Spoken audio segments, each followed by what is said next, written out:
আসসালামু আলাইকুম। এটা আমাদের সেই ভাইরাল প্যারিস রোড, যা রাস্তার দুই ধার দিয়ে যে নারকেল গাছের দৃশ্য দেখছেন, দুপাশে সবুজ ক্ষেত, সুন্দর। এখানে আমাদের বিভিন্ন জায়গার থেকে এই রোডে ঘুরতে আসেন।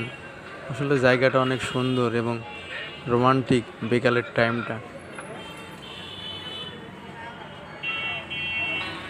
যেহেতু এখন বিকাল না, কিন্তু বিকালের টাইমটায় অনেক ভিড় হয়। বিভিন্ন জায়গায় থেকে এখানে লোকজন বেড়াতে আসেন।